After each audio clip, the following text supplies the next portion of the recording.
Hi. Hello. Hello? Hello. What's up, bro? Hey, it's the What's Up Bro podcast. We talk movies, sports, TV shows, pop culture, and it's funny, motherfuckers. With nary signs. I'm like, what? How can this... They have Photoshop. Photoshop exists when this artist rendition was done. How the fuck is this not cooler looking than a sketch that looks like it was done by a hillbilly off the side of the road? What the fuck are we talking? Why is this a thing? So you're telling me there's a chance? With Missy. Just let me finish my thought before you fucking interrupt me. Wrong room to ask questions.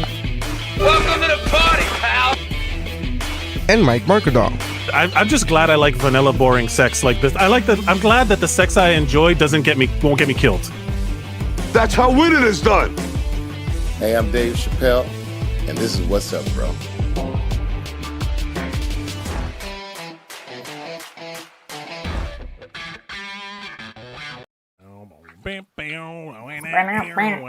If we just did this the whole time because I got rock music kicking it off. Hey everybody, welcome to What's Up Bro. It's Wednesday at 8 o'clock live. If you're listening to this later, we are in the past. And you are in the future. Yeah. I was already listening to it later because we don't know how to share this right now. I genuinely hope that we are broadcasting to the world. We'll find out. We'll that's like my favorite. We'll find out today on this edition of What's Up, Bro. Hey, everybody. My name is Mike Mercadal. With me, as always, is Missy. Hello. And Steph. Hola. Mayer Sr. Boom. He does. Why does he do that? Where did that come from? The Steph Funny Mayer know. Sr.? I think, well, for a short amount of time, we actually had Oh, right. the other Stephanie was actually recording with us for a little bit, and he started doing that to annoy me. Like So. you were not. But that's weird. Not 'cause that he doesn't Steph. do that. Boom. Yeah. If you are listening to this on the audio podcast, you can watch us on Wednesdays on Facebook and YouTube and wherever this video gets shared. Yep.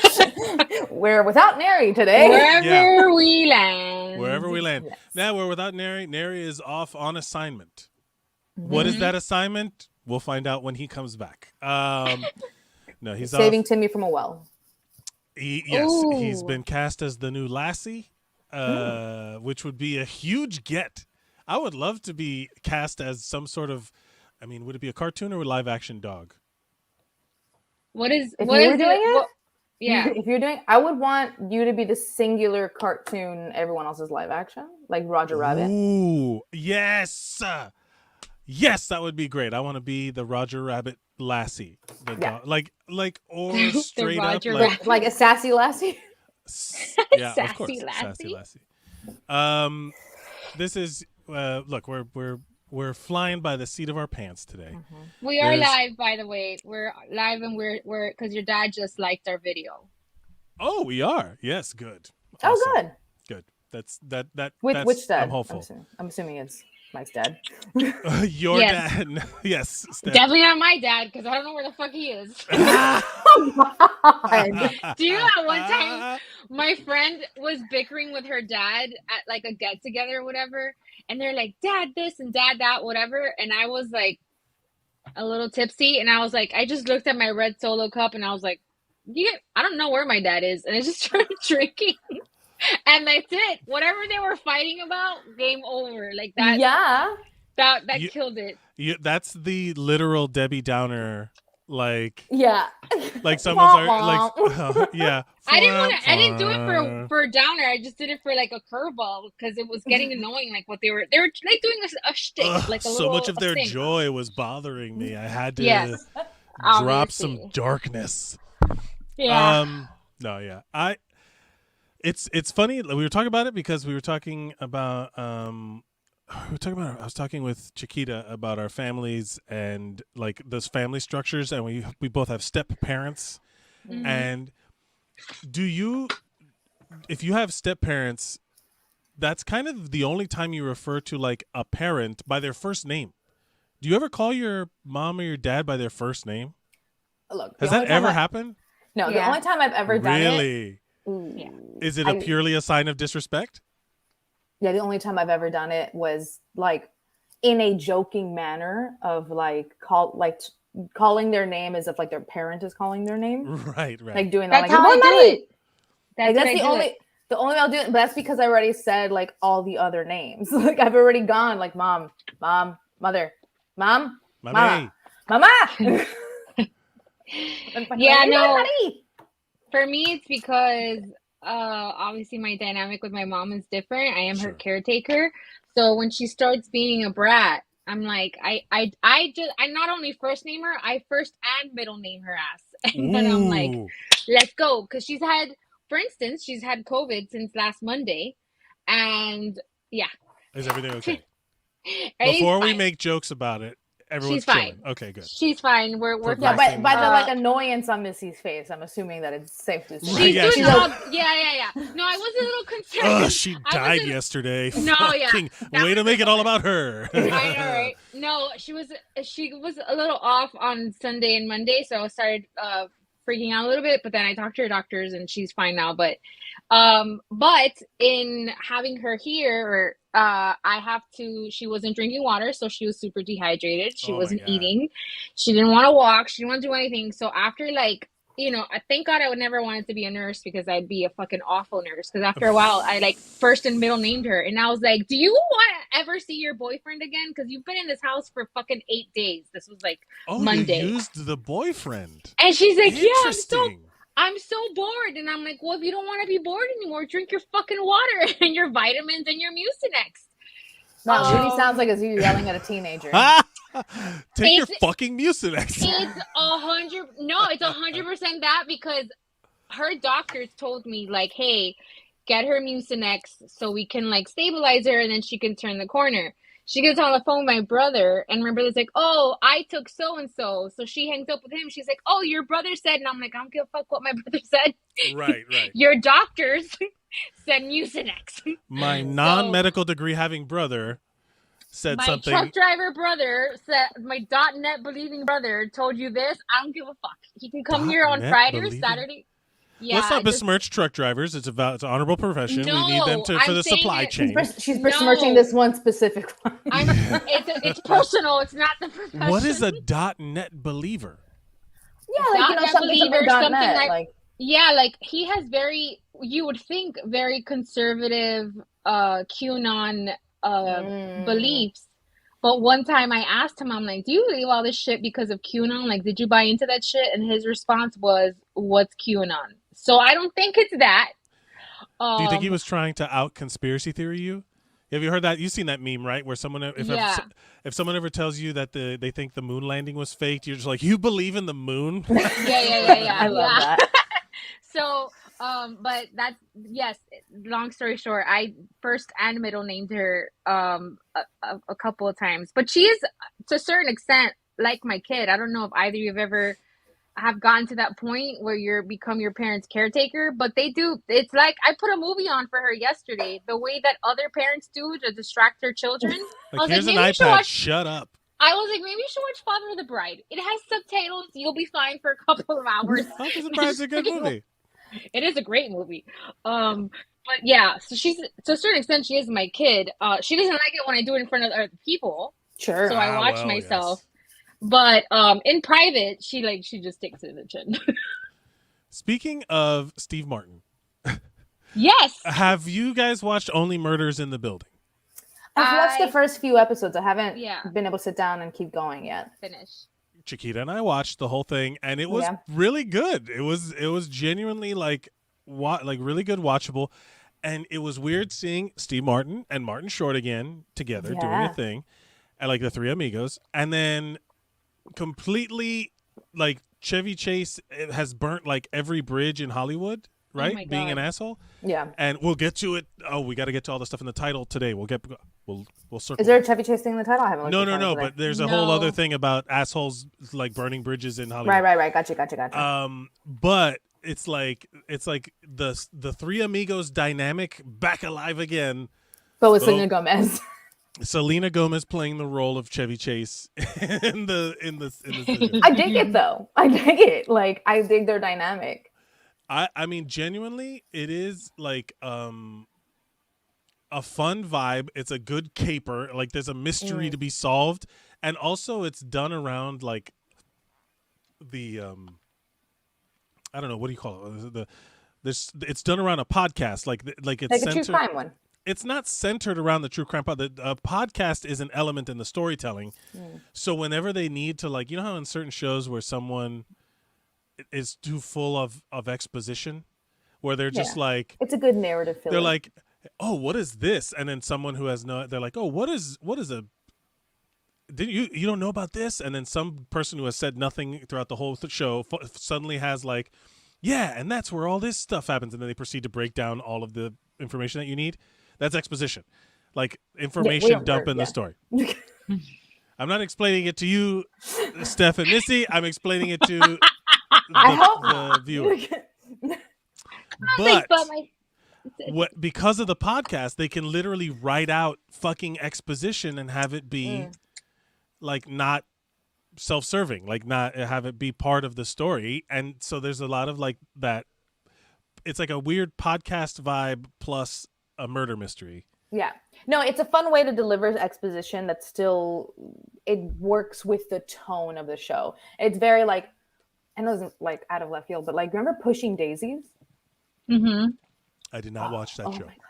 You should have watched that I am show. responsible for it being canceled or I know, whatever. and I'm so sad. I'm so sad about it. I'm so it was sad like about super it. quick. Yeah, but it's very much like they had that kind of romantical storytelling that there was a narrator, or I guess like How I Met Your Mother has it in certain ways too. Like the narrator is also your exposition. They are, they're in there. But it's fun because you have the unreliable narrator, which is always a fun narrator. Q, what's up, Quills? She still haven't finished the season, but I'm about 5 episodes deep. It got renewed, so there's definitely a season 2 coming, and. But yeah, it's definitely true what you say, that there's like, whenever there's like a narrator or somebody there to be like, look, listen, dummies, here's what you need to know. I think my favorite is the Wonder Years. The Wonder Years when he's like, as far back as but my favorite trope is the unreliable narrator. Like the narrator that doesn't actually always match with what you're saying. Like you're like, you're kind of bullshitting. Which one of you is bullshitting? Is it this memory or is it the you? Right. Which that I always like. Have either of you checked out the How I Met Your Father first couple episodes? No. I just saw people review. Would rather stab my eyes. Well, I saw some. I saw online people were like pleasantly surprised. Apparently, Michael, give it a chance. Watch the first 2 episodes and then report back. It's 40 minutes of your life. There's so much other good stuff to watch. Are you watching Book of Boba Fett? Are you watching? Did you watch? Oh fuck! What's that show that's out now? What am I watching? Oh, you should and I are watching The Morning Show season 2 or what? There's a bunch of stuff out there. The Morning Show is awesome. There's a bunch of TV shows. Well, I know, but actually, yeah. Q asked a good question. She asked who is narrating that. So who's narrating How I Met Your Father? Kim Cattrall as Samantha from Sex and the City. No, let me tell you something. Wait, what? Kim Cattrall is the narrator. Yeah, I swear. I thought Mike was just riffing.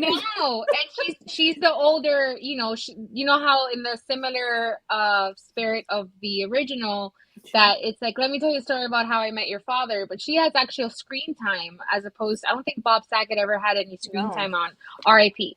Rest in peace, Bob Saget. When he did How I Met Your Mother, and she actually has some scenes, and I was watching it yesterday, and I was like, the way this woman must be reveling at home about her decision to say no to that and yes to this is just has to taste magnifique. Are people saying it's that much good? Better? I have not. I will. Because I have been not hearing good things about the Sex and the City review. The only person that I know of, I don't know everybody, right? So like the 10 people I talked to, one person didn't like it. Jeff is not. He found it annoying or that it was trying too hard. No, we're talking about How I Met Your Father, because How I Met Your Father obviously takes place when dating is completely different, because How I Met Your Mother started in 2005. Now they've mixed in dating apps and all of that shit fire. shit dumpster. And he's like, oh, they're trying too hard to make it youthful. And I'm like, buddy, that's how you date now. Like, you can't, it's not going to a bar. I wish, but they have to make it relevant to the times. Yeah. But I was pleasantly surprised because I definitely was walking into it kind of jaded. But I really like it. I'm into it. And only one person that I know of wasn't completely thrilled. Everyone else that's watched it is into it. So I would love for them to make it canon in this show that the ending of the last show was bullshit. I would love for them to fix that. Yeah, that'd be great. That'd be great. Quill's out here starting fights.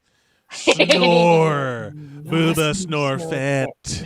I haven't watched it yet. How dare you? My own judgment. I just got like unjustifiably angry.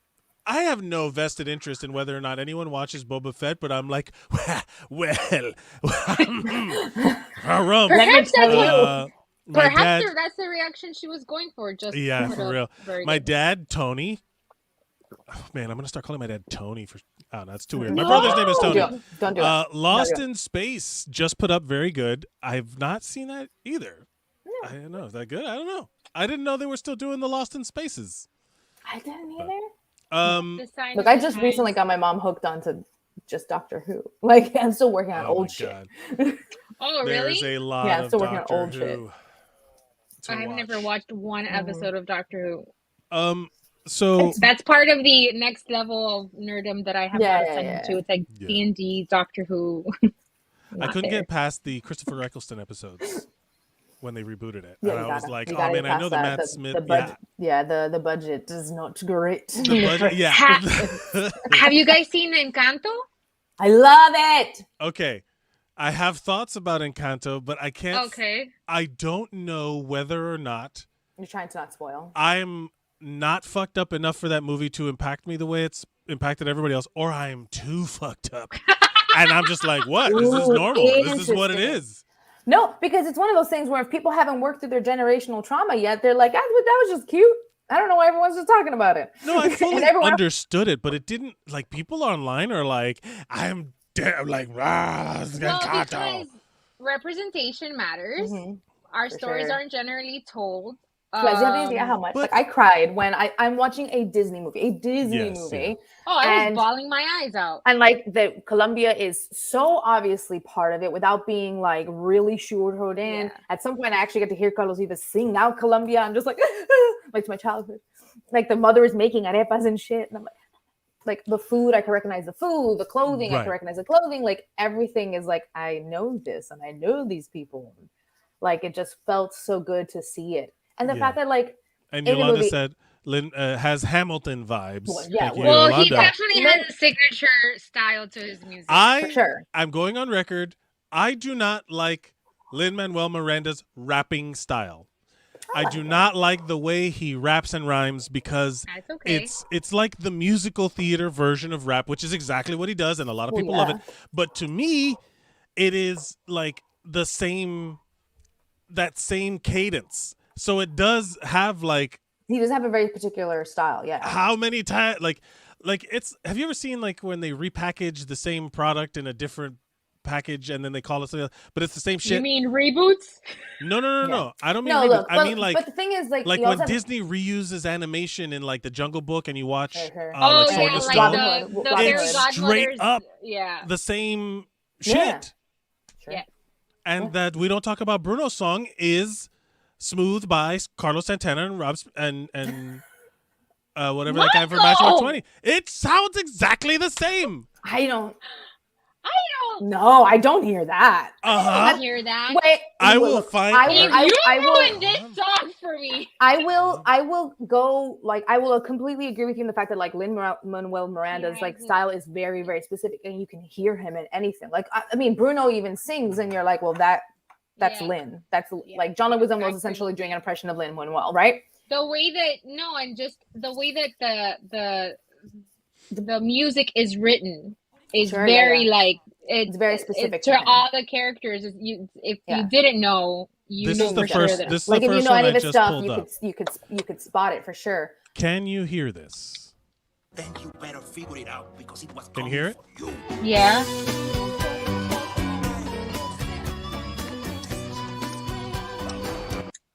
It's a mashup. Yeah. We're gonna get flagged again. We're gonna get flagged. Stop. That's too long. We are not going to get flagged. Too long. It's fine. The Listen. point is that it's the same. It's the same musical structure. It's like the same chord structure, the same and like Maybe that same beat, which is a very common Latin beat. It's called Yeah, that's Santana. what I'm saying. Like Lin-Manuel was also trying to put in, like, I hear traditional vallenatos or cumbia and stuff like in the music itself. Like that part, I don't know. That part doesn't bother But me. he's also he does that though, because there's a lot of little Easter eggs in Hamilton the musical, like the actual music that is an homage to Nas and it's an homage to A Tribe Called Quest. So like it's that he likes to weave that in there. So it's not completely an outrageous observation. Yeah. I'm just really excited that it's more popular than Let It Go, because I think objectively speaking it's a better song than Let It Go. And yeah, it's like beating definitely, it in. Definitely easier to sing than Idina Menzel's. Like, Well, that's for sure. So that is a complaint that I've also like. I personally, it's not a complaint. It's Is just that like a grievance, Michael? No, it's like an observation. Okay. Frozen represented a big pivot in the type of music being sung in these shows, in these movies. Like they went, like think about like Mulan. It was Christina Aguilera singing "When Will My Reflect," big giant ballad. You know what I mean? Like think about like Ariel. Like there, it's less. The voices sound different. Musical theater voices are different. Right. And Frozen was a straight up like musical theater thing. Like all the songs are straight up musical theater, and then it's been a pivot, and now we have Encanto, which is like we've reached Lin-Manuel Miranda. We've caught up with current events, right? Yeah. Like with what musical theater sounds like. Theater, Exactly. So now it's like it feels like I don't know, like but the Disney movies back then were also reflective of what was on Broadway then as well. You know, and also like thinking about composers and stuff like Alan Menken, who was the composer for a lot of those Disney movies. I can't say off the top of my head exactly which ones, but his sound was also very, very influential to a lot of our childhoods because it was in most of the movies that we saw. So like it's, you know, Disney does have its composer darling. Little Mermaid. Like every once in a while, they're like, and now you're the person we do a bunch of stuff with. Now you're the person we do a bunch, and you can sense that in the chunk of movies. Because the couple that was involved with Let It Go and the whole Frozen music, after that, they got paid for quite some time because Pixar was like, oh, we have to write a jingle. Let's call the guys that did Let It Go, like the folks that did Let It Go. So that is true. I will say, okay, so enough about the music, like my complaints about Encanto. The grandmother is like, there's no, like, I don't think of her as the villain, but they present her as the, like, that's what I'm saying. Like, people are like talking online about, like, especially on TikTok, like the exaggeration of her being like this horrible person. Yeah. I've noticed that some of the people who truly vilify this woman are usually not POC. Interesting. Because Do you it's a cultural consider us thing. people of color? Yeah. I mean, not right now, but I mean, we are all white passing Latinos.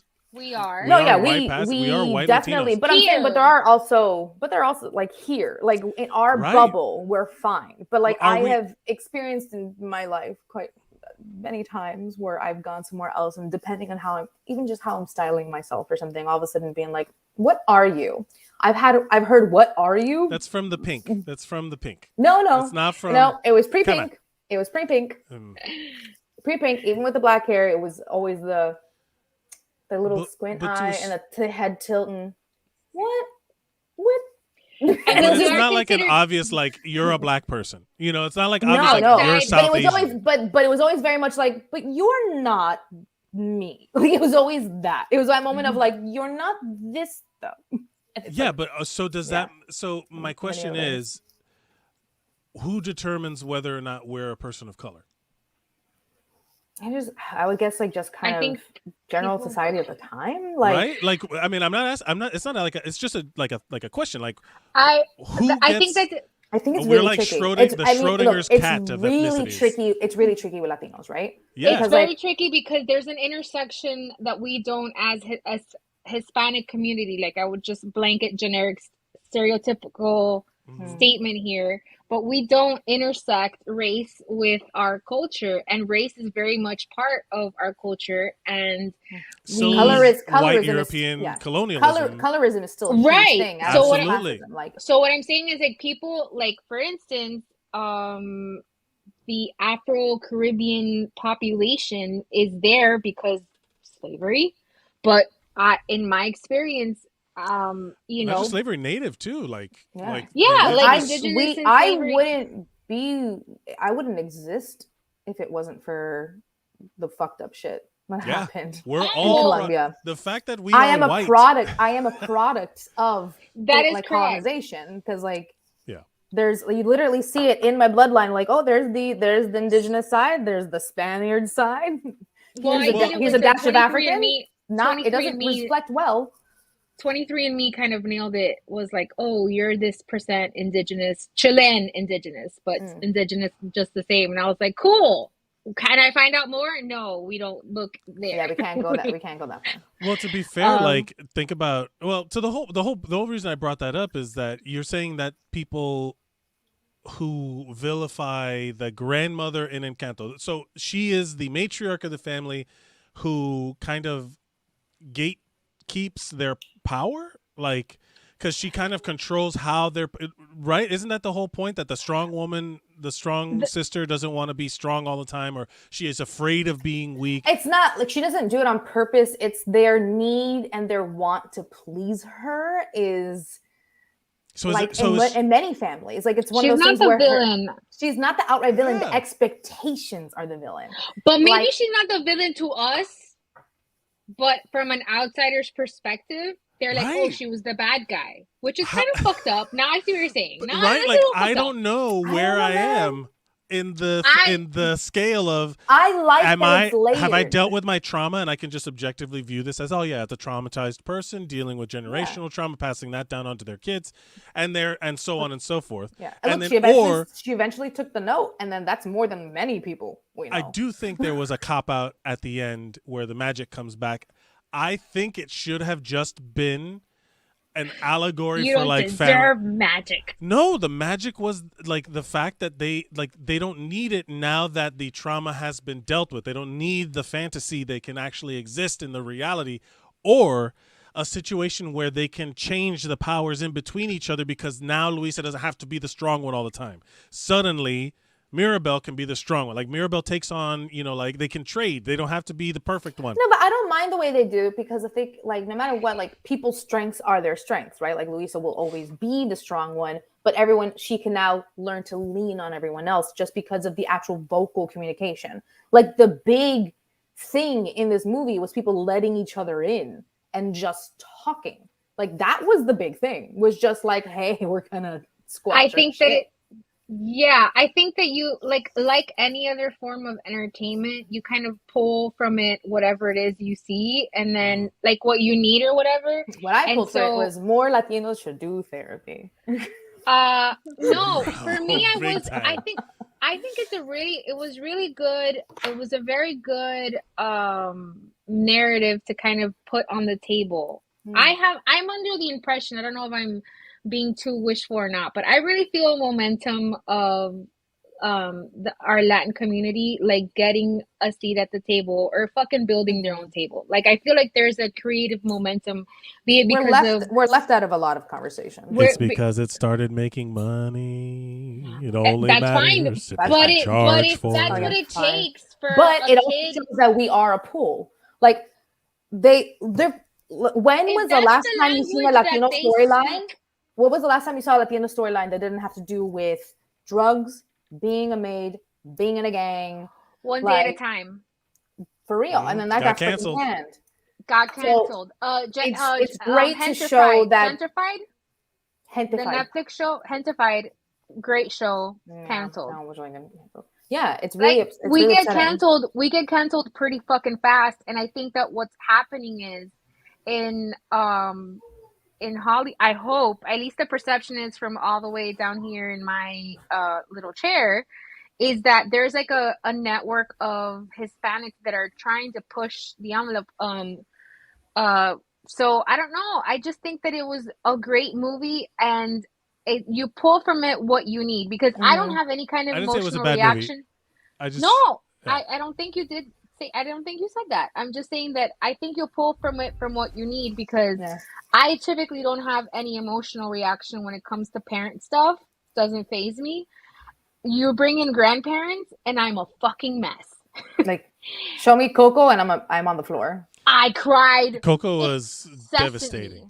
devastating. So it and for some people, maybe they don't know their grandparents. Maybe they have no relationship, so they weren't fazed by that. Maybe they're so far removed. They're not second or first generation immigrants. Maybe it's further down, and or it's stuff that you don't talk about, because I know that in my family, the struggles of my grandparents are a mystery. Like, I have little nuggets here and there, but the entire story, I don't know, and I'll never know, because my grandfather's dead and my grandmother's not here. Like, she's not Who lucid knows where anymore. your fucking dad is? Yeah, and who knows where my fucking dad is? So, and that's just gone. I said it because I thought it would be funny. Funny. And you immediately felt like, ooh, ow. Oh, that was oh my god, aggressive. guys! I'm not like that shit. I am unfazed by that guy. I honestly like he doesn't bother me. But that's Mike's, like, the two sides of Mike's brain is like, haha, funny, but also ow. Okay. I was Point of order. There is a movie, and I heard about it a little while ago. I'm sorry, I didn't mean to interrupt. Go. No, I'm done. Go. You were done. Okay. It's because I was looking, and I was like, man, I remember there being a Cuban animated movie coming out. Viva.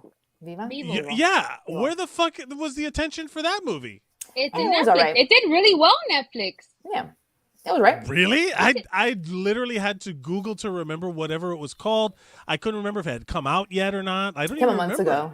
I think what happened is I'm assuming, this is a complete assumption, but I want to say that it came out around the time that the Patria y Vida thing was going on. Oh. And it may have gotten buried in that because that was, the city was like on edge over that for weeks on end. So it may have been I don't know. This is a complete assumption on my part, but I think it came out around that same time, and it just got buried under that. Because who's going to be like, Cuba's in crisis, watch this family movie? Like, it would have been a pretty shitty marketing campaign. I literally just had to Google, because I was like, oh, wasn't there one like, I didn't even know it came out yet. And again, Lin-Manuel Miranda is in it. He's actually the voice actor in this one. Of the thing, yeah. And I'm like, all right. He can't do all of us, right? Like, he's not the monolith of Latino culture, is he? He's not, but like, it's he's just marketable. Like, that's what it is. He's very marketable. He's very much like trying to just get more Latino stories out there. So I do like that, and I do like that for things like Encanto, they actually went to like a cultural heritage group and had them involved, because he doesn't know all of it. But I mean, he knows the music. He's studied the music. He's still like Caribbean. I think he's getting a lot of credit for some other musicians' stuff. Who? You know what I mean? Like, all of the people that work under him. You remember how Steve Jobs got famous and everybody thought he was like this revolutionary, but literally everyone under him, he like made them make his shit for him. No. He's starting on Broadway as like an independent. I'm not saying he didn't write what he wrote. I'm just saying. No, I think now his shtick now is that in the same spirit of Tyler Perry, how Tyler Perry's whole thing was like, I'm not gonna wait for Hollywood to make us a table. I'm gonna make the table for us. Yeah. Like, Tyler Perry's also under investigation for violating so many SAG contracts and not paying his actors because George is non-union. I didn't say we should look up to him. I'm just saying what he did.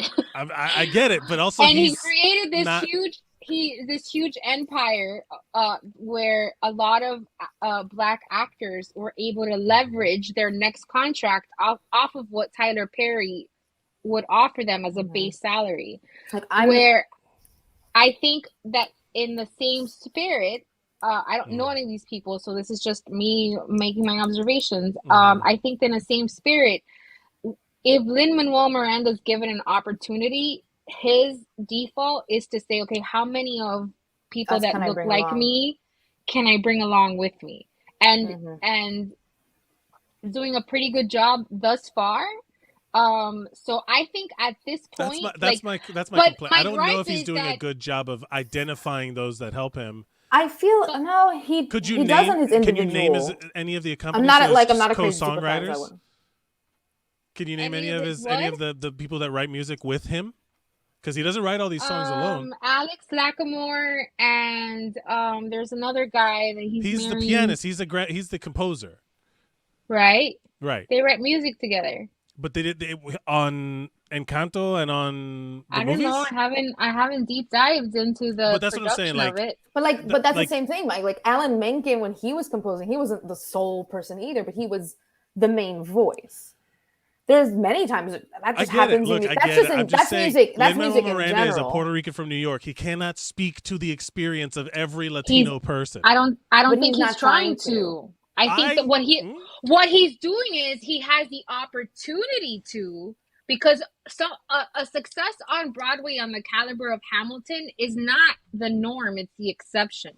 So I think what he's done is taken the momentum and the all the opportunities that brought to him because of the smash that it was, and now he's leveraging that for the expansion of that. He's not Puerto Rican. He's not this could have very well, he could have pushed a Puerto Rican storyline if he wanted to. Like I think he's ventured into a lot of very interesting areas, and what the purpose here is that I just feel he's in the fucking door. Okay, let's get to some comments. We have to get another fellow Latino and like hold them up rather than be like, you're not doing good enough.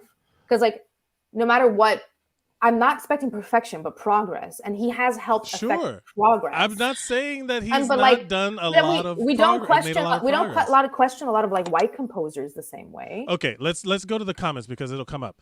Has Hamilton vibes? Sorry, Yolanda wants to talk to the animals, like the I forget the youngest boy's name. That was a great one. Oh, he's so sweet. Very cute. Antonio. Also, shout out to like positive dad representation in Encanto. Those dads that married into this fucked up family are great. They're both awesome. Holy shit, your father just mentioned. I think he was talking about Vivo. That was the thing 10 minutes ago. Christy, isn't he? I don't remember what that was about. I like Lin-Manuel Miranda for confronting Pence. Yes, good, of course. Christy, but now would we ask this question of Sondheim or other white composers and lyricists? Right. Or is it attacking because he is Latino? Are you saying I'm attacking him because he's Latino? No, I think it's just the conversation. I've heard this conversation. It's expecting him to holding him up to a different standard. I believe. Well, here's my thing. The non-Latino, like you said, the non-POC people who are watching Encanto and having judgments and placing all that stuff are singing the song experiencing everything in a different way than we are. We know there's different layers of Latino experience, and there's many different shades of flavors of Latino depending on where and when you're from. So the idea is not necessarily it's coming from, we are Latinos. We can talk about it from a Latino perspective of, I don't like that that mass media, Hollywood, has latched onto this one guy as the end all be all of Latino representation, because he's in literally the Cuban one, the Colombian one, and he's neither. He's not even Dominican, but he does the Dominican one and In the Heights. He writes all about the Dominican experience of everyone wanting to go back home. It's like I'm not saying he's appropriating Latino culture, but I'm saying don't give him credit for certain things that he's not doing just because white Hollywood has picked him as the representative. Didn't Sondheim write West Side Story? Wait. But I'm saying, we have other things like West Side Story. That wasn't a Hispanic person who was writing about that. And, that one was, a Hispanic... The Latinos are the villains. Exactly. They were really super But shitty. exactly. So it's one of those things where, circling back to One Day at a Time really fast. and I'm not saying this is the point you're trying to make, Mike, but I do remember that when I loved that show. I think it did so many great things, and to your point, it had a lot of storylines that wasn't involved around the typical, like, stereotypical stuff. It talked about mental health, which is in the Hispanic community so fucking taboo. Like, I can't tell you how. There's an episode called Anxiety that, like, for the first time ever, I saw myself in a TV episode. Like, seriously. So, but one of the gripes that Hispanics had with that show was, how are you going to cast Puerto Ricans to play Cubans? Right.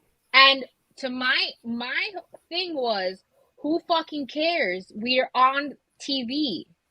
What does that matter? And a lot of people didn't bat an eye of, because how is and I think Elena is the actress who plays Elena, which her name escapes me right now. I think she's Venezuelan. So people were like super pissed because why couldn't you cast any Cubans? Sure, but who fucking cares? We're on TV. I know, so it's this whole exhausting thing of where everyone expecting, like I said, expecting perfection rather than progress. Like, if it was always like that, like, it does get annoying when I see like a random Italian person playing a Latino in a different country but making their accent Mexican. Like, that shit's annoying. Like, at least try to be as authentic as you can, because, like, it's your job. Like, it's what you're supposed to do. Like, I have heard on many times, like, voice actors and shit. Like, voice actors are supposed to play a range of things, right? Like, their voices, their instrument. It's acting. But then, and it's acting. And then I usually don't have an issue with an animated character, but I do have an issue when it's played incorrectly. And at least in Encanto, like, most of the cast, everyone was Latino, and some were actually Colombian. Like, that was actually really cool. Yes. Like, they got that. That's what I'm saying. I'm not saying okay. I'm bringing this up not to say fuck them for trying. No, it's a conversation. Like, I'm saying, okay, so a lot of people only know Latino music through Lin-Manuel Miranda. They think we're him. You know what I mean? Like, they think that, oh, they all rap Broadway musical style. You know, like they don't extend beyond. No. But I'm saying is, like, they don't extend beyond what's fed to them, right? Like, a lot of look. Well, that's why he did things like the mixtape. When he did the Hamilton mixtape, he brought on various different artists, and we got to see people like Snow, Snow, the rapper from the '90s. I love her. Freaking love her. And I was talking about the. No, I'm trying to think of Snow. You know, some of the. No, I was thinking of Snow. I get the boom boom. No, who's Snow? I don't know who that is. Well, let me see. But so what I'll say is Christy that has lots of thoughts. She says, society. Sadly, it's not white America attacking him. It's Latino America who can't accept what he has done. I think that's a cop-out. They just demand more. It's like the old, oh, you made honor roll. Why not principal's honor roll? I don't think it's that. What do you think it is? I think it's the bar of expectation is so low from Latinos that there's like, don't scare anyone because we're getting something, rather than being like, no, we have questions about representation and stuff like that. We shouldn't just take the scraps. That's why I think we're getting to where we are, because we finally started asking those questions. Because like calling out people who are completely not Latino for making Mexican culture the monolith for like Latino culture. Like, that's still a huge thing. Here's where I come from. Here's where I'm coming from. In the United States, it is the most prominent Latino population. It is 100% the biggest. Cuba's not even close. Colombia's not even close. Mexicans are the Latino which is why in media in you'll see them a lot, because it is what is here, and like, that's the stories they tell. Great. But you tell a Dominican in New York that the Mexicans are the most represented. They'd be like, but me, and I'm like, okay, that's where it breaks down. I'm like, I'm not talking about me in general. I'm talking about like Hollywood putting forth this idea to white people of what Latino culture is, and I don't necessarily think it's like a narrow gateway. It's like a very narrow focus of the flavors of Latino culture, but that I think was more accepted before. Like, when you go back and you look at like the Ricky Ricardo days, like the fucking Revolution Cuba, there was Cubans in music. A lot more Latin jazz was being played by like Duke Ellington, and a lot of people were getting all these flavors from other places. And I think because everything is about making money, they just latch onto the first thing that makes money, and they're like, no, this is your thing now. And white people, come over here and look at what this thing is.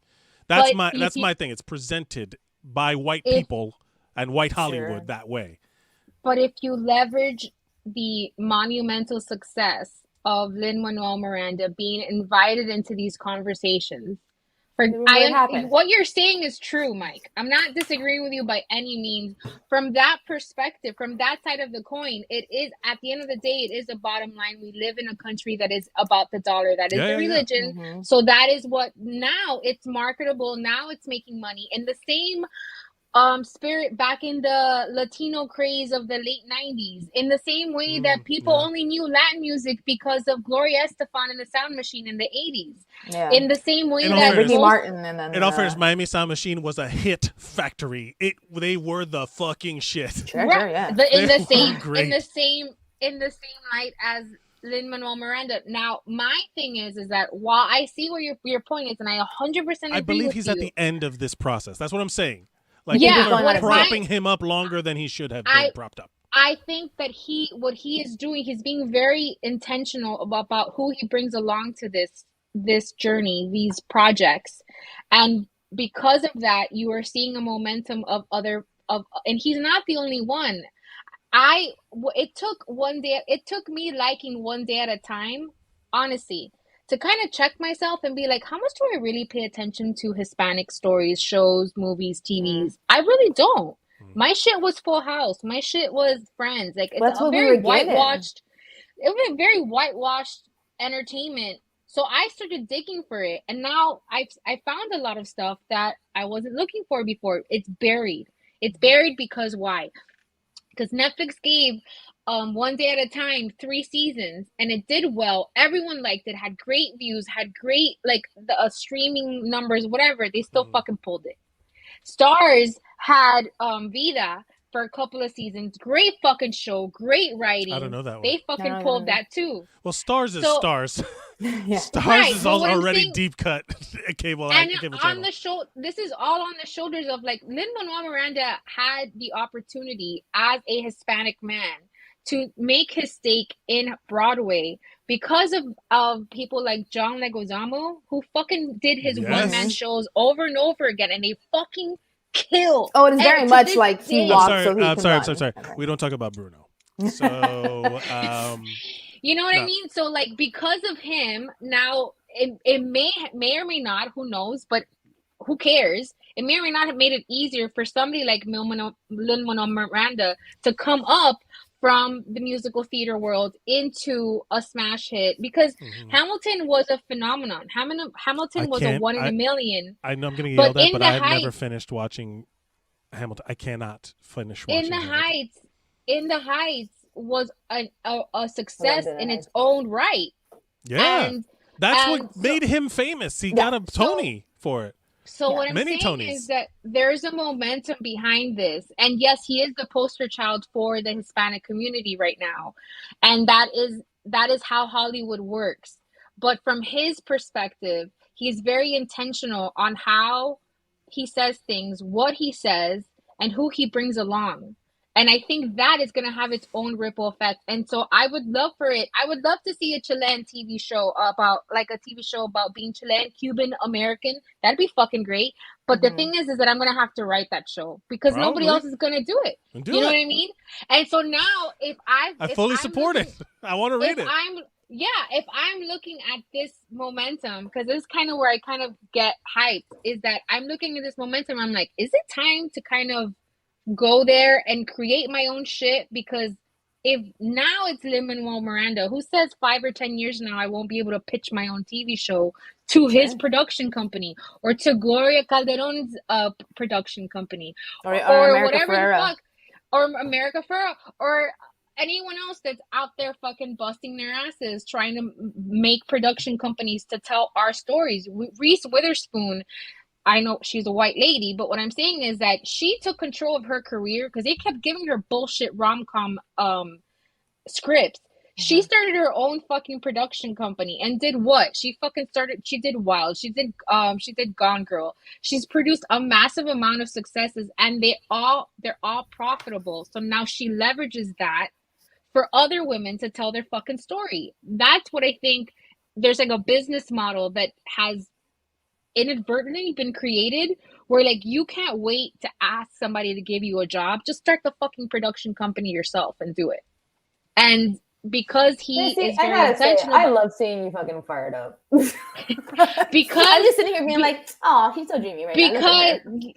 Because I jokingly today with Neri, I was like, my dude, you gotta go to Hollywood and make it big so we can start a production company because I'm fucking tired of my job. And he's like, do you know how much we would fight? I'm like, that's besides the point. We worry about that later. Yes. Yeah. That's Right a later now. problem. Let's go to the comments.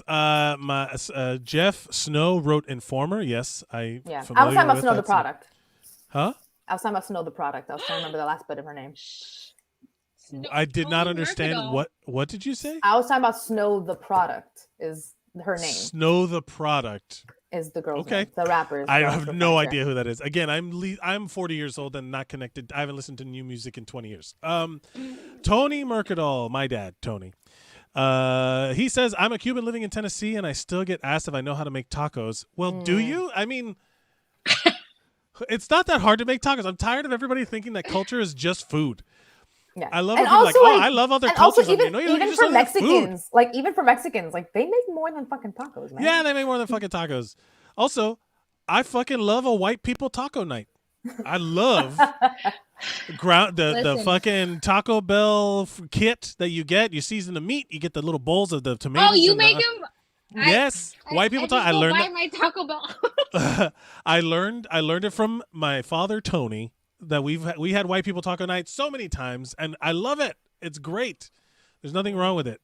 Doc Duran Al Cochino, my buddy Vita. Doc. He loves Vita. I just Googled it. I don't know what it is.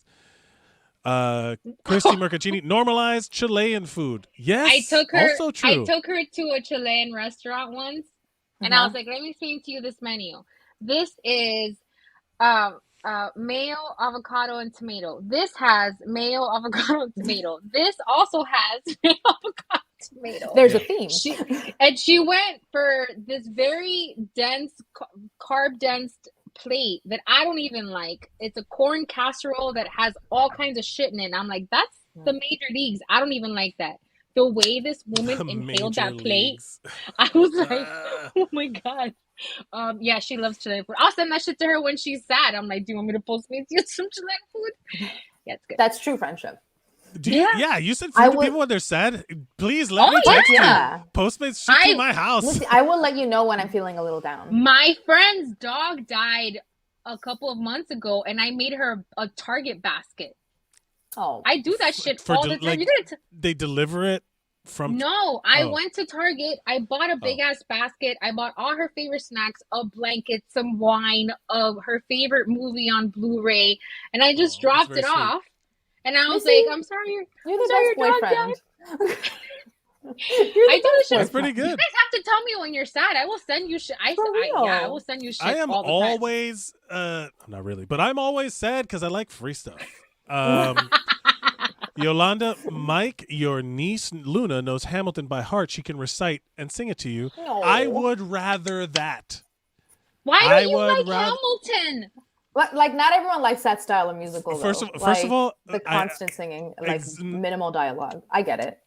I love it, but that's kind of like Rent and like some of the other things. Not everyone's into. I am not a musical theater person because I am not a fan of. Like, look, I don't listen to music. A lot of music, like that's what I'm saying. Like, it's just another type of music that I don't listen to. The musical theater of it, the like aggressive cheesiness of it all. No, I'm not talking about Hamilton. I'm talking about just like Broadway musicals, like when they're like, like it's like I just moved to Pittsburgh. Here we go singing about Pittsburgh. Like no. I do not necessarily relate to it, right? But I don't relate to it. Eat it up. I love it. Yeah. No, it's but just that's a the thing. fun world to be in. You're like, fuck yeah, let's just sing about everything. Can I play for you some death metal that you might enjoy? You know what I mean? Like it's just a version of an arrangement of sounds that just don't hit me right. Now, That's okay. with Lin-Manuel Miranda, he raps like the guy from 311. The dude from 311, Nick Hexum, and Peanut. He sounds like if you mash them both together into one person. And I'm tired of pretending like it doesn't sound like 311. I'm tired of pretending that Lin-Manuel Miranda doesn't sound like 311. Hold up. Done musical theater style. Champagne, California on the brain. You know what I mean? Like, come on, it's the same shit. It's the same shit. I can't remember many 311 songs, so I can't speak to it. The only one is the one everybody always smashes to. Question. Amber is the color of your energy? No. The other one. I don't want to sing it. On that note, you don't like that kind of show tuney stuff. No, yeah.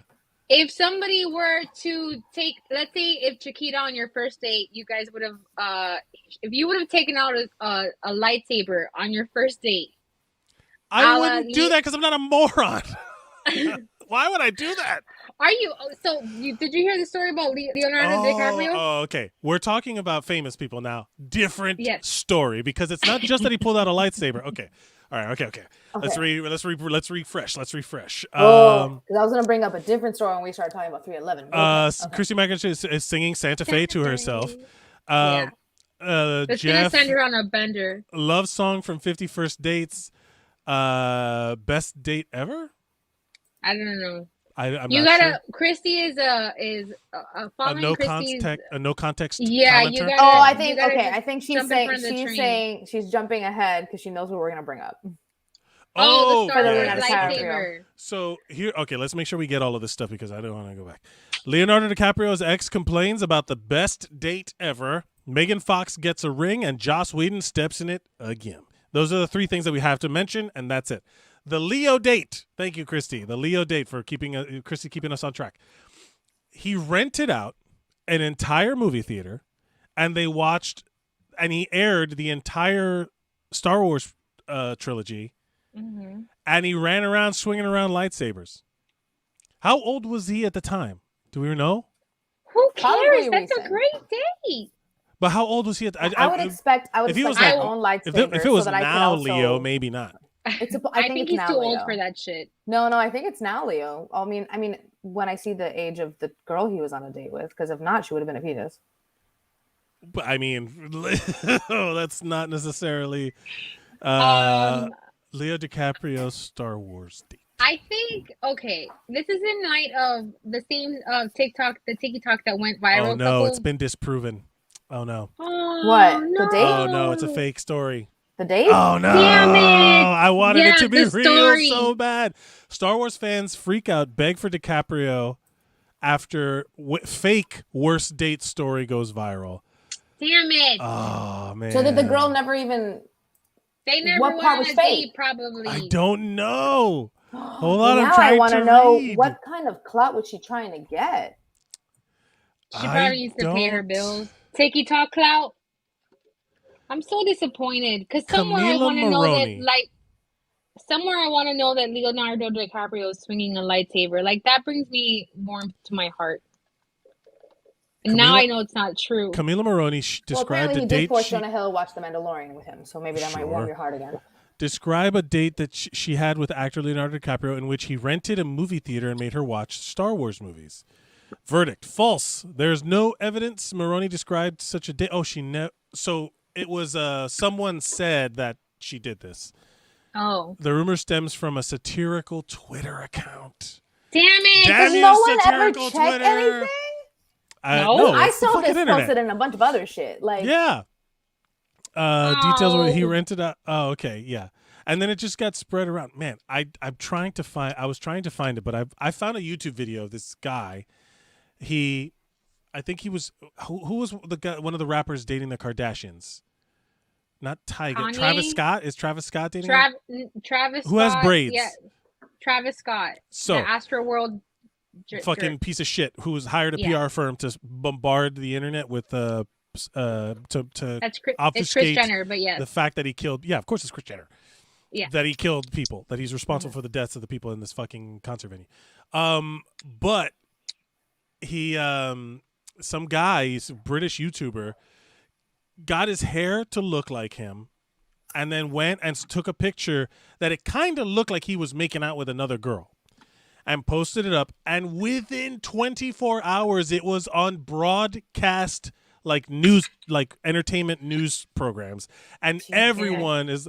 And even like he's like, hey, that ain't me. I don't know who that is. And everyone's like, yeah, sure it is. Blah blah blah. He's denying it, but we all know it's true. And then the guy who made the video is like, good, got a little away from me, didn't it? And because it just proved how fast like the fake shit spreads way faster than any accurately portrayed thing. It's bonkers. It's bonkers how fast that shit goes. So of course, damn, now I kind of want it to be true, but sadly it's not. Okay, let's pretend that it was true. Is that a good or bad date? First date. It's Leonardo DiCaprio, right? We cannot forget. We cannot put it behind us that it's at the peak of his fame, I guess, because it was. Is it the peak of his fame? Like it's the girl he's recently dating, so it's not like it was that long ago. Like that this supposed date would have happened. Yeah. I don't know. I mean, look. I want it to be true. I want it to be true, but But he's not. It's still Leonardo DiCaprio. Sure. At any level, he's a fucking superstar, arguably. Oscar winner, finally. Sure. And one of the most famous actors in the last, 30 years, would you say? Mm-hmm. He's been acting since he was a teen. For him to invite you, hey, I rented out a movie theater and we're just going to watch some movies.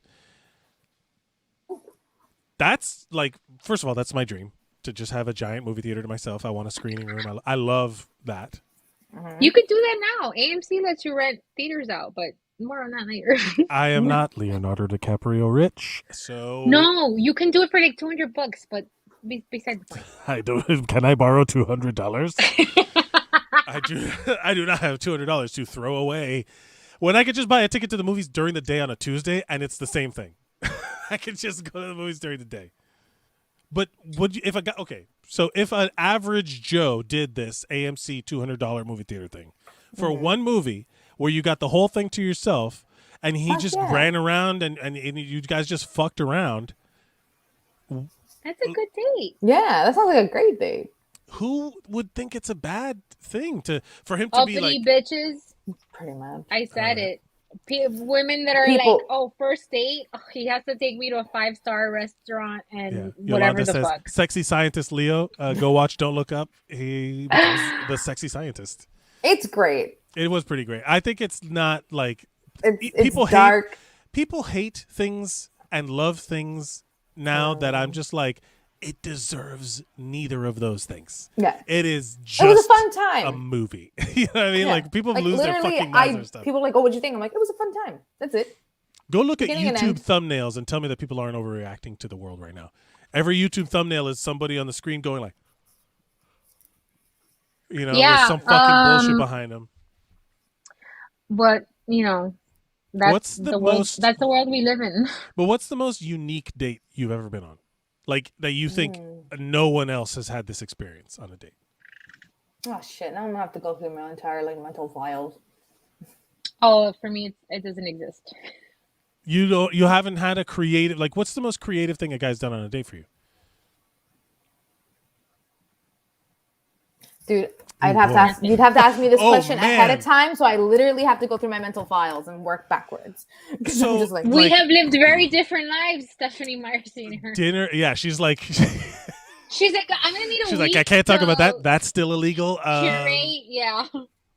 No, the dates I've been on have been very generic, very like not special. Have you ever taken anyone a man on a date? Have you ever been the one to take a man on a date? Sure, I love doing that. Yeah, right. Not yet, no.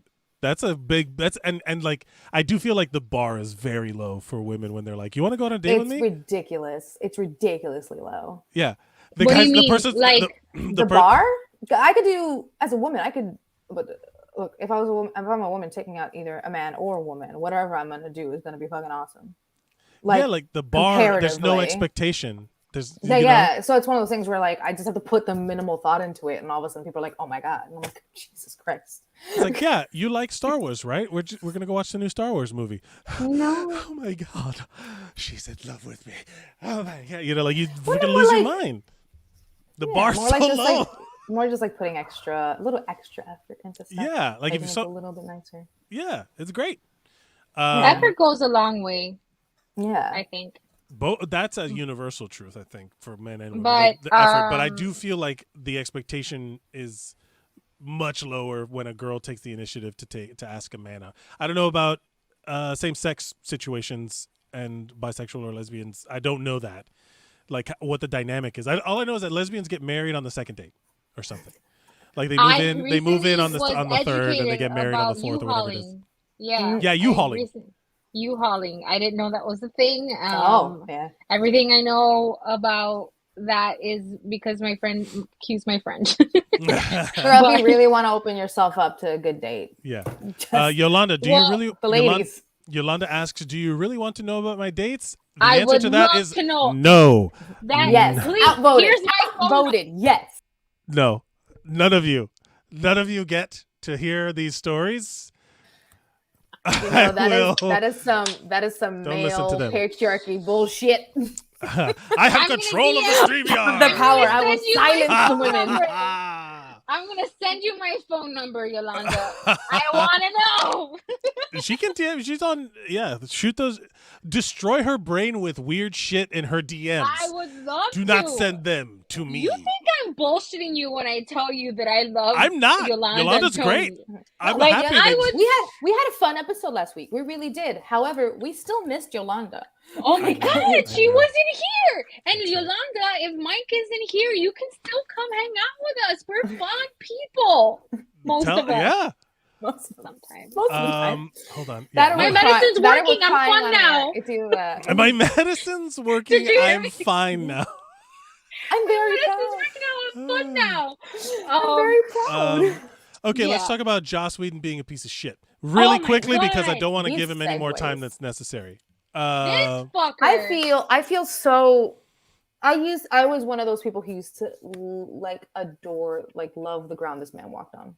Yeah. Like I was a huge Buffy fan, massive Buffy fan. And back when it was all airing and shit like that. Why did you grieve, Michael? I'm sad because I was a huge Firefly fan. Ooh, I was a Firefly person. And to my knowledge, Firefly cast has been way quieter about this than the other. I have not had to go looking for it.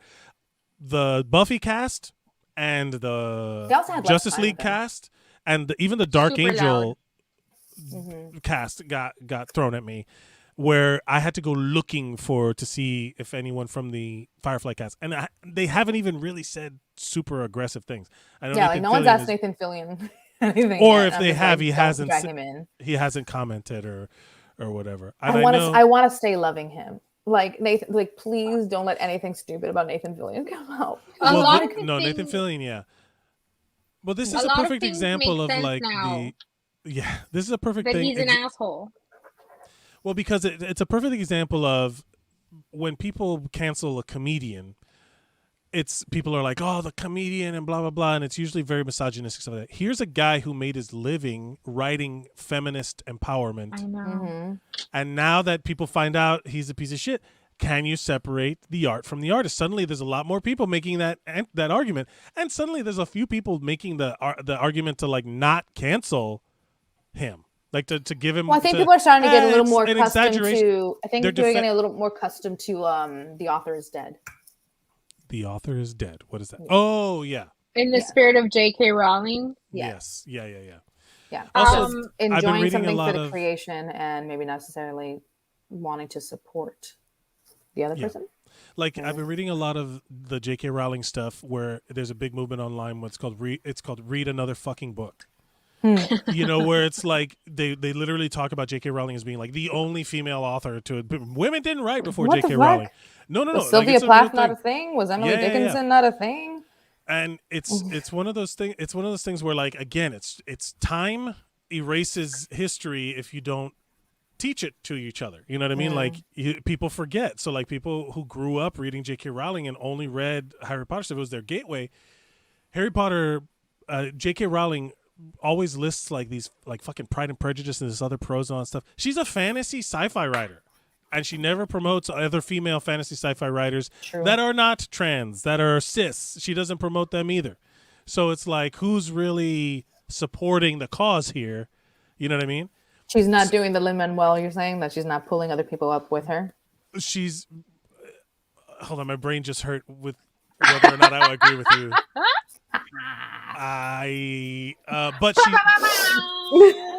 But I will say that it's whether or not I agree with it. She's not doing like her fan group is suffering this very tunnel vision kind of view of what books are supposed. Like if someone reads Harry Potter, they're not gonna they're like, oh, I only read Harry Potter and I like Harry Potter. They're not gonna suddenly be like, oh, I've grown fond for War and Peace and Tolstoy. Nah, man, that's not the same shit. It's totally different.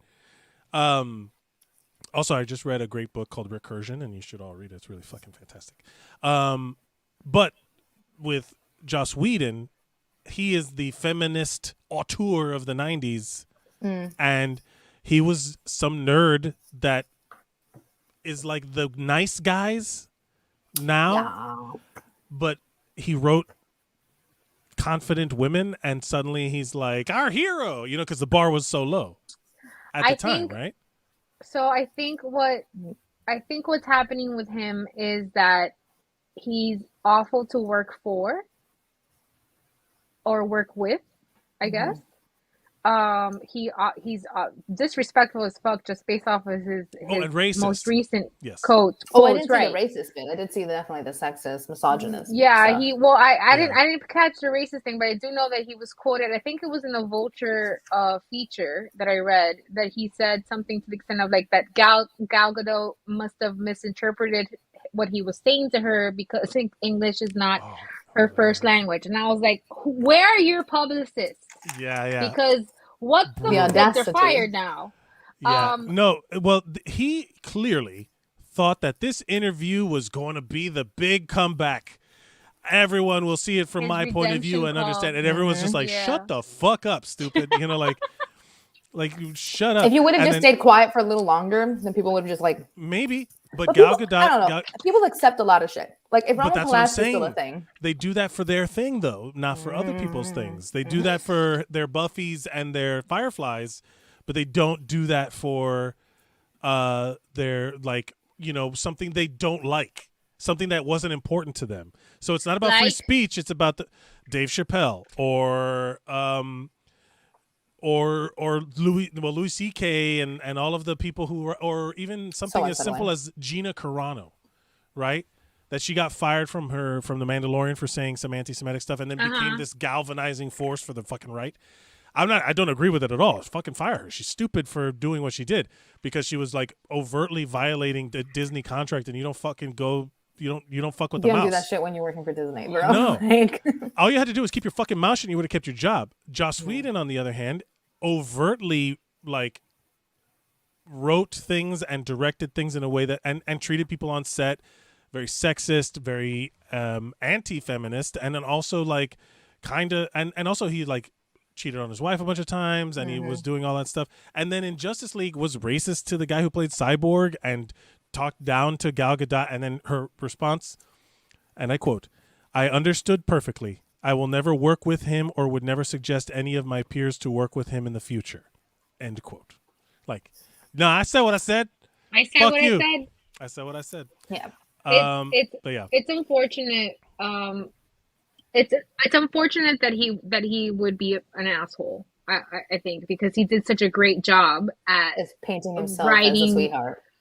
Right. No, not just painting himself as a sweetheart. Like aside from the persona of like the nice nerd mogul, what he did with Buffy, what he did with Angel, what he did with Firefly, what he did with the first 2 Avenger movies. Like it's pretty phenomenal storytelling abilities, right? So it's just unfortunate that he would turn out to be such a piece of shit in the complete contrast of that, where Zack Snyder, everything he went through with Justice League, and he's like, you're rooting for him because he's like a great fucking guy, and aside from being a storyteller, you're like rooting for him to get his justice, for like a better word. No, is he an asshole too? I find he's it like a interesting. weird Ayn Rand guy. So far with Joss Whedon, the things that are coming out is just that he's a dick, right? Like he hasn't done anything. Well, he hasn't taken advantage of anyone. No, because when Charisma Carpenter got pregnant on season 3, she's great. On season 4, I think it was season 4 of Angel, and he basically wrote her off the show, called her fat, told her he was not gonna like give her time to recover from her maternity leave, and basically fucking wrote her off the show, which was awful idea for the show, and obviously that killed the show. for the person himself. Now some of the things start to make a little bit more sense now that it's clear that he's an asshole, because actors like Eliza Dushku, who I think is phenomenal. She's really talented. But where did her career go after Dollhouse, which is something she also worked with Joss Whedon, and she's been very quiet. Bring It too. On after Dollhouse? No, it was before. It was before. Yeah, the new guy. It was at the peak of her. With DJ Qualls. I loved that movie. Know. It's so terrible. But I think that it's just unfortunate. It's there, like to Mike's point, there are a lot of people that should be saying something that worked in very big franchises before Avengers, that are staying very quiet. But for me, it's like I don't really care. I don't care about him being like. I take it with a grain of salt. All your heroes turn out to be assholes. Like Gene Kelly was a piece of shit to Deb Reynolds during Singing in the Rain. That's still one of my favorite movies, but he was a complete asshole to her. Right. So how can you separate? But the thing is that also. So the hard part with this kind of idea, as it comes up more and more on the show, where is it the line? Is it just, do we extend that separation to the things that we like, or do we separate it for everyone?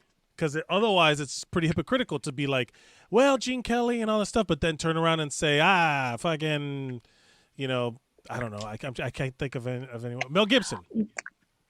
Yeah, I don't know. Yeah, that's a good. Should Mel Gibson be allowed to keep working? Should Joss Whedon? You know what I mean? Like that's the thing. Is it enough for you? Like, should you? Because I think it's just a matter of like where we as a society are, or honestly, forget society, where Hollywood stands in terms of can they roll the dice on hiring assholes? And they decided that they were not going to roll the dice on Mel Gibson because, Mike, to your point, the bottom line is the end and all. And if Joss Whedon is not going to make you money, they're not going to fucking greenlight his projects. Mel Gibson has like what we would have called in the 90s straight to VHS fucking movies. Yeah. When's the last time you went to the movies to watch a Mel Gibson? They just decided that it was not going to be acceptable anymore.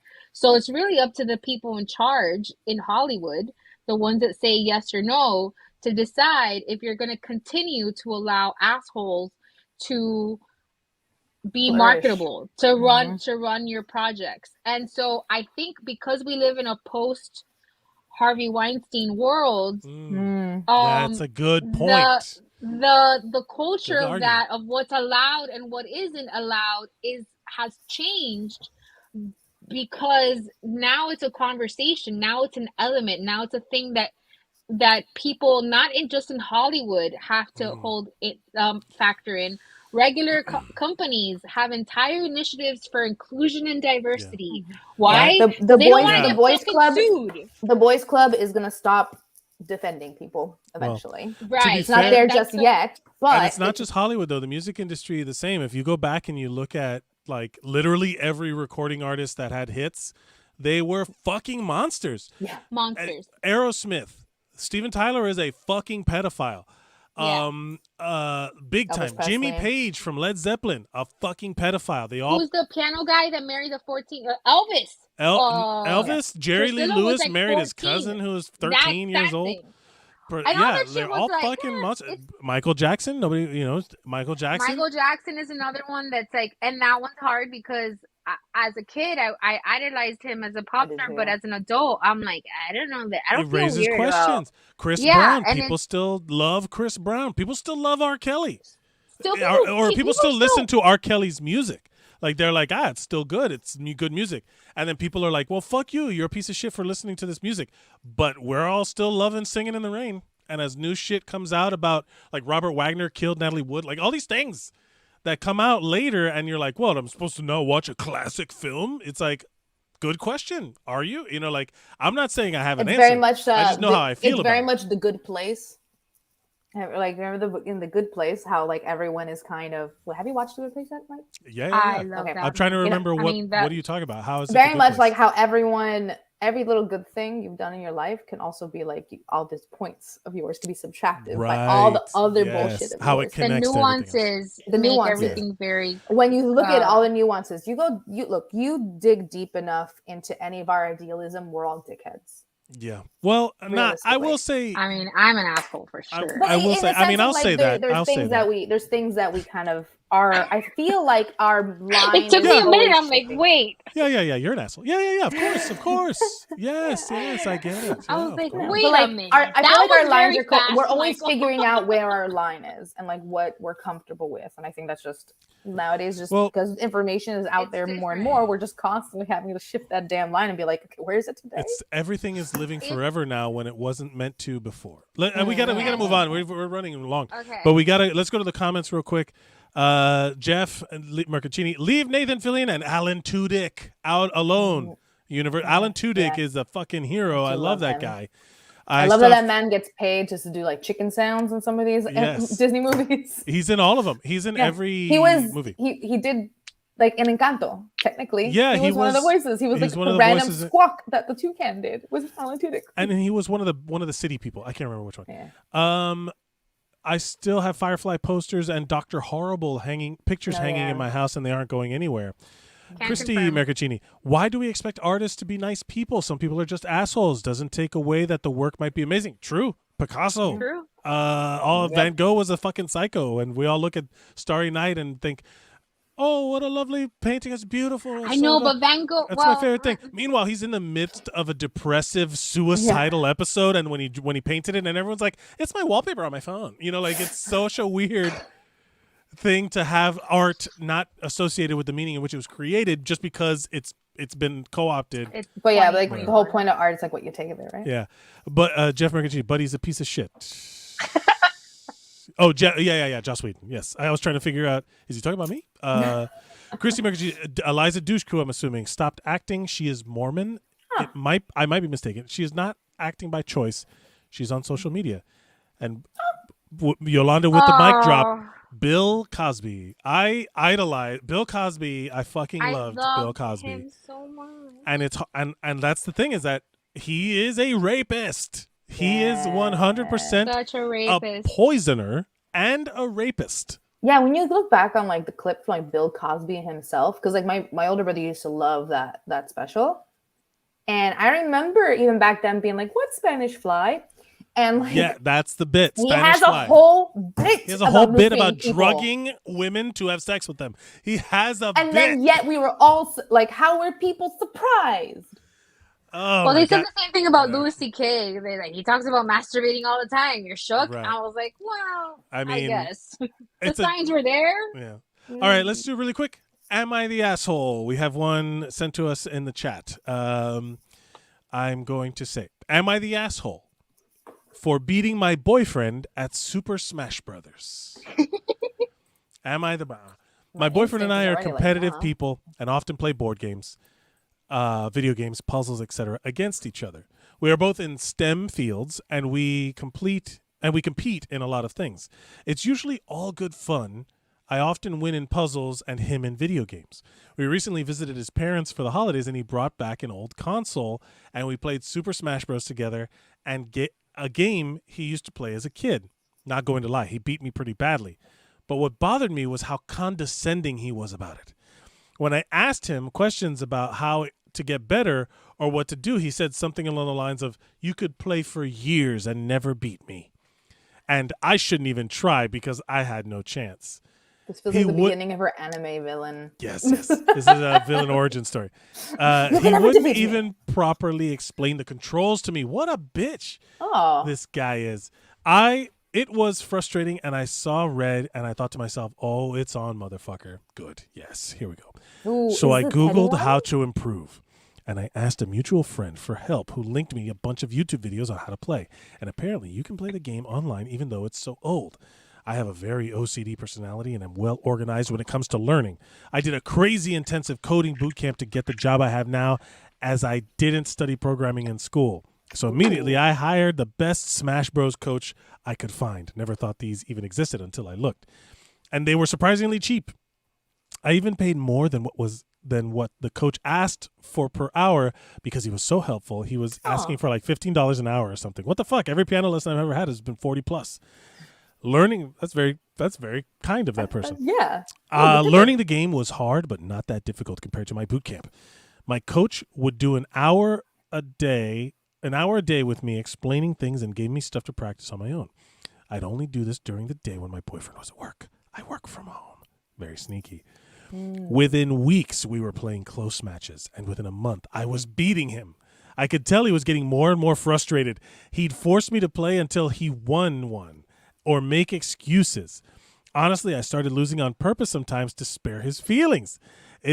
In one of our more intense sessions, he threw his controller and yelled at me. And I replied, "You could train for years and never beat me." And he wouldn't speak to me all night. Ooh. Mic drop. To be fair, I did gloat a lot. He must have complained to our mutual friend about it because he found out I was secretly practicing. Because he found out I was secretly practicing. He got really mad at me. Apparently, it's fucked up. I hid this and paid money only to humiliate him. And it's been so frustrating, it's even affecting him at work. What a bitch. I told him that this was just my personality and how I approach challenges, and his ego should be able to handle losing. He demands I apologize and refuses to play Smash with me anymore, and is extra annoying anytime he beats me in the other stuff we play together. So Reddit, am I the asshole for secretly training and beating him? Are you Ladies? petty? Are you petty as fuck in a way that entertains me? Yes. Yo, yes. Are you the asshole? I think you're both kind of being dickheads to each other. Yes, this Like, is again. If we are reading, I love it. It's delicious, and I love it. But I love it in a way of like, do this if you want to like have a fun way to break up with someone. Like, yes. Like, you know what? In a fun way to be like, you can next person who loses has to leave the apartment forever. Right? Like, moves out. We broke it up. Yeah, like realistically, down B, like, smash. I win. Fuck you. Get the fuck out of here. Give me your friend's phone number. Yeah, no, you're not getting the security deposit back. Fuck you. I don't know if she's the asshole, but there's definitely a lot. Again, if we're reading the post on Am I the Asshole? There's a lot there. There's a lot. Red flags. There. Yeah. Red flags. Full. I almost, like. Let me do Nary proud. Hold on. Many red flags. Big red flags. So red flags. Yeah, it's definitely. Have you ever? So I do know relationships. The guy is an asshole in general. Yes, for sure. That guy's a dick. A little bitch boy, like. Yeah, and like the kind of guy that is like that gets like that the fucking gall to say something when your wife is asking, or boyfriend, girlfriend, when you're like your partner is asking you, how do I play this decades old game? How do I play this old fucking game? It's not even new. And then it's like, And rather than be like, oh yeah, just do this, just rather than having fun, your goal is to beat them, and in a way that's like not even and like a good victory. Like it's not even a real victory. Like, what do you mean you beat them? She doesn't know how to play the game. Yeah, I'm going to challenge a bunch of 7-year-olds how to play chess. Oh, they might be good. I'm challenging a bunch of 7-year-olds to a tackling competition. He goes to like a basketball court and like finds like anyone who's like playing pee-wee like basketball, like tiny can just smack the ball out of their hands. He doesn't eat pussy for sure at all.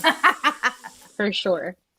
Oh if you're that much of a fucking asshole about a video game, what if he competitively eats pussy? Like he's like, I got my time down to it's a new state record. Boom, from 0 to 60 in 2 minutes. I don't think she's the asshole. I think she should leave him. And I think that he's a fucking he deserves to be alone for a very long time because you don't that I wonder how old these people are. He sounds like he's fucking 8. They sound like they sound young. They sound young. I will say, they sound young. But but if both of them have be working in STEM fields, and for her to have enough expendable cash where she's able to hire a coach, she's not that young either. Well, no, you can get good coding jobs. There's coding boot camps and all that stuff. I had a friend of mine do that in 3 months, and he got a job. Like it's you can do it. And maybe I should change jobs. Maybe anyway. The point being, having disposable income as a young person, you do spend money on dumb stuff. I'm not saying she shouldn't have spent money on stuff. $15 an hour, I spend more on that on D&D. You know what I mean? Like I spend more than that on paying for D&D games. So it's not like she did something I only most of us only dream about doing, right? Like someone pisses off about something, but like, oh, I wish I could I'm just gonna just crush him in the most fun way. But the fact that he was being such a bitch about things, the fact that she had to start letting him win. We have to factor in how pedantic he is, because I know some people that are so pedantic that they would hire their own coach in something she's good at and fucking counter that shit with that. Yeah, this doesn't sound healthy though. No. You know what I mean? No. These two people should not be with each other. That's why I'm like, baby girl, why don't you leave? So I've seen couples like this. I have friends of mine that are kind of like this, where they compete, they don't even in dumb fucking iPhone games or Words with Friends was a big one. I remember I worked with 2 people that worked together that they were in a relationship together, and they were always cheating at Words with Friends to beat the other person. And I'm like, what's the point of cheating? What's the point of winning if you know you cheated? You know what I mean? It's just a power struggle, bro. Bragging. It's a. I don't think it was negative in their. Yeah, I don't think of it as negative in their case because they were just fucking around with it. They didn't take it serious. But I don't know. I don't know if what's the smallest thing you've broken up with somebody for?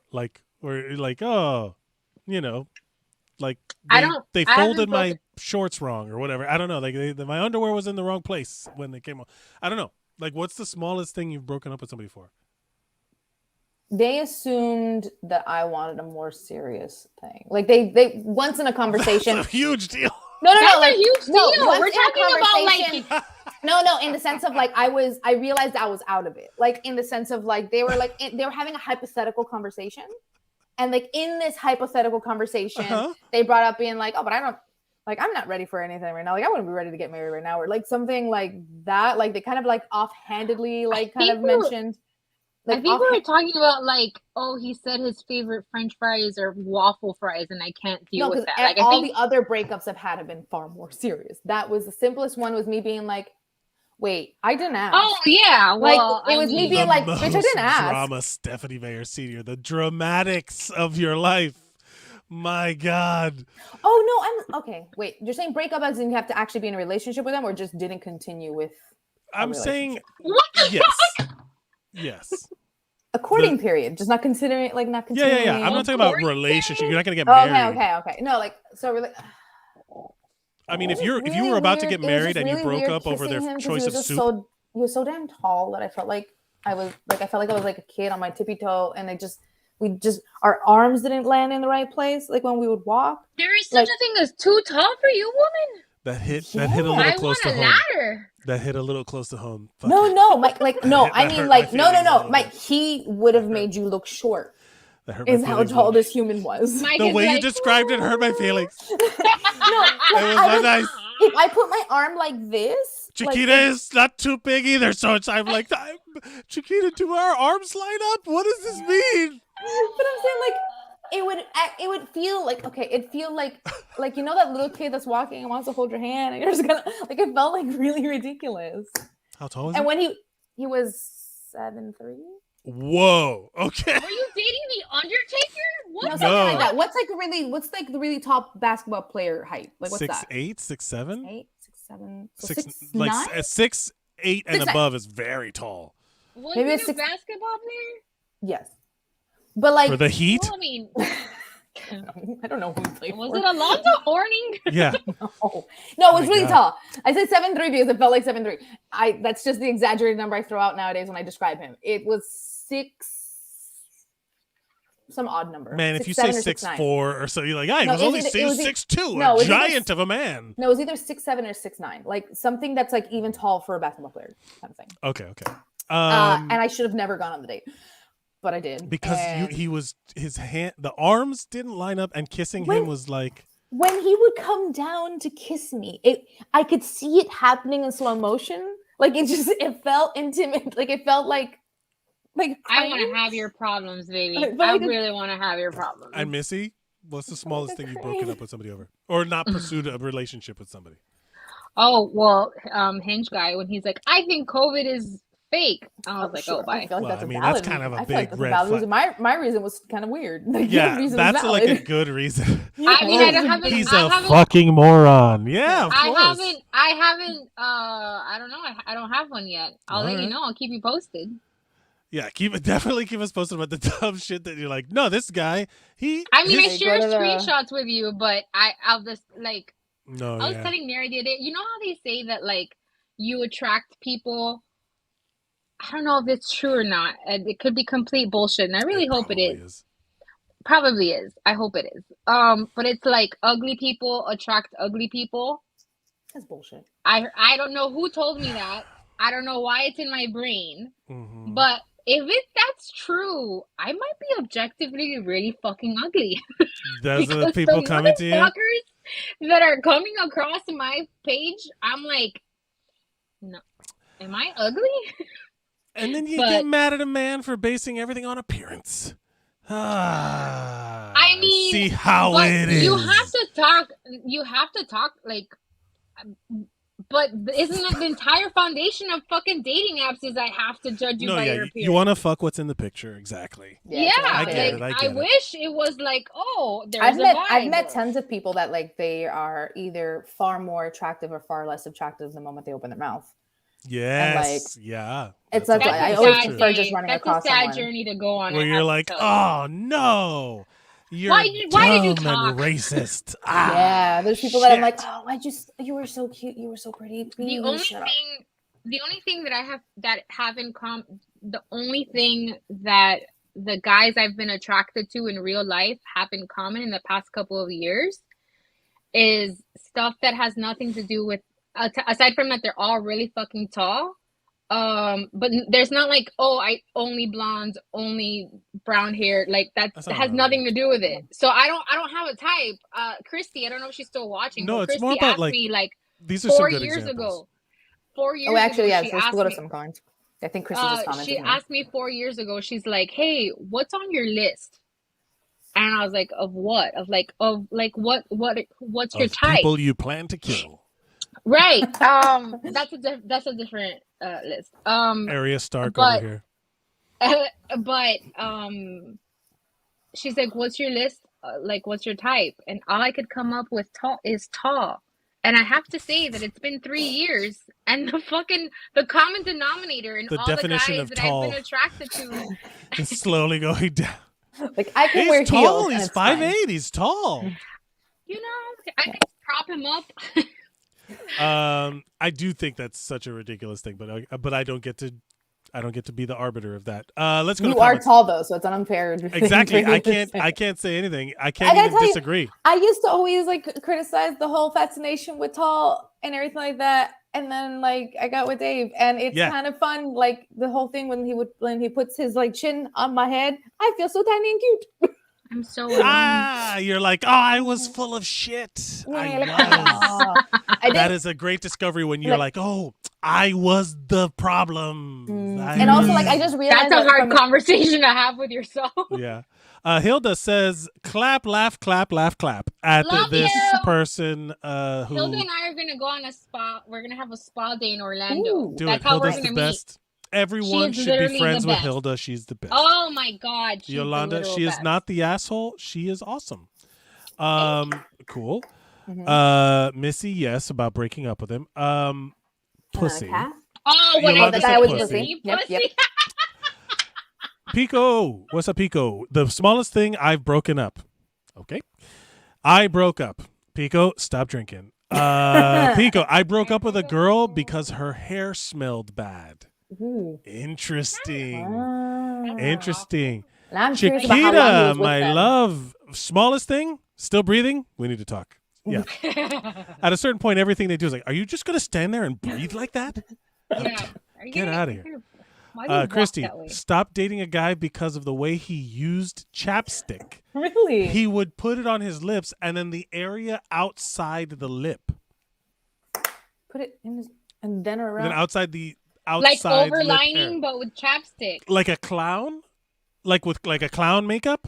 Like, so you put the chapstick down here as well. He must have had really dry ass lips, bro. I mean, I get why you would do that medically if it was like that dry, but then also maybe not in public. Just maybe go to a doctor. Yeah, check that out. Get like wear a little lip mask at night. Like just go to Ulta, man. Yeah, there's got to be something. Maybe you should moisturize and then put the who knows. Just a skincare regimen, bitch. Like just. But also like. It's crazy that like we are on the outside talking about like what a dumb thing to like. Imagine you're interested in someone and then they do that. It's the ick. And then you get the ick. The ick. Yeah. The ick factor. That's a good way to put it. The ick, where all of a sudden you're like, ugh. Yeah. Interesting. Yeah. One of my staff members had to explain it to Dave one day what the ick was because he literally overheard her like she was talking to a guy and then she showed me a message and then like the way he answered back like. It just gave her the ick. It was just like she went and then I looked at her. I'm like, what? And she's like, I got the ick. Pivot. I'm like, oh. I used to have I remember I never dated this girl, but I had a crush on a girl one time, and I thought like, oh my god, she's the fucking bee's knees, the cat's pajamas. She was awesome, and then I saw her one time, open mouth cough like a toddler. Oh. You know what I'm talking about, like and not cover her mouth. And I immediately was like the ick factor where I was just like, oh my God. I was like, what are you doing? I mean, she could have been choking and I don't know what, but after that I was like, oh, never mind. No, thank you. You know, like immediately from 1 minute to the next, which obviously means there was like no real connection, but it's also like amazing how quickly that can turn. If it's that easy, then you probably don't like them a lot to begin with. I mean, you realize that. How do you like? I didn't know her. You know, I mean, it was just someone I had like a crush on from afar. Yeah. The ick usually comes in at the beginning. Yeah. The ick happens like if you're getting the very end, or the brutal end. That's when Chiquita's like, "Oh, you're just gonna use the toilet in our house? What the fuck is wrong with? Get out of here!" You know. Oh, you're just going to use, it's like, you're just going to live here? It's like, it's my house. Yeah. That's outlandish. I'm trying to think of like another instance for me of an ick.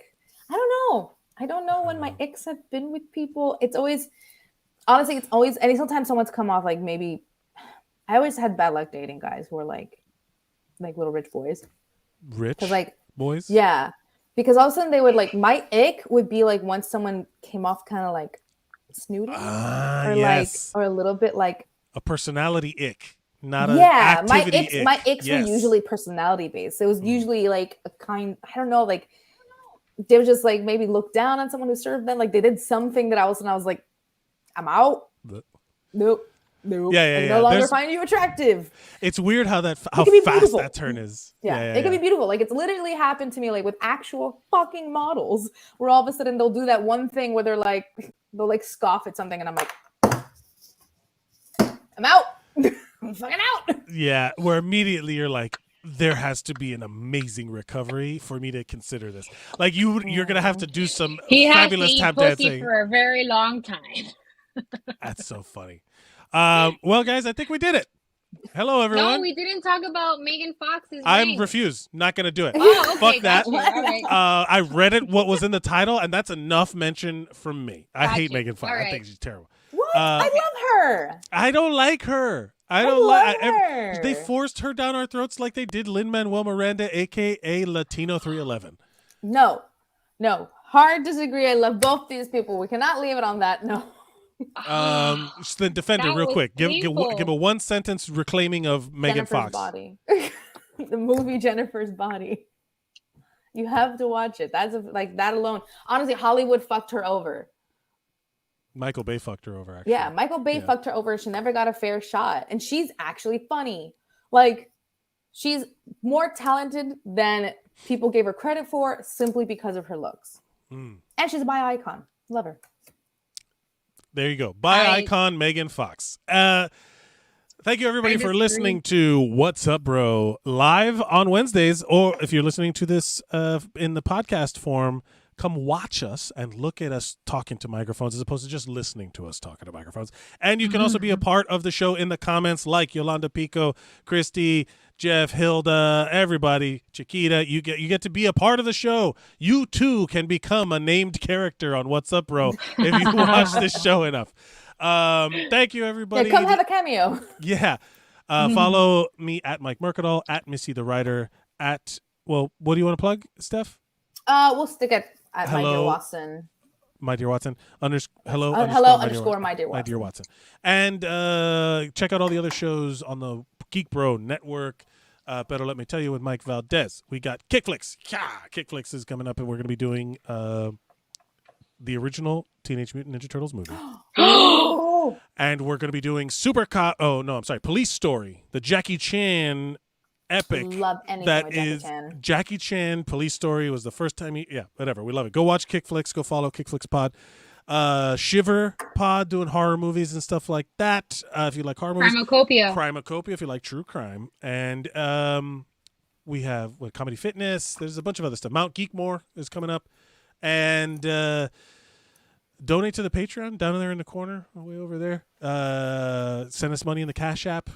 All that stuff. Thank you, everybody, for listening. And that's how winning. Hold on, let me button the bracket is done.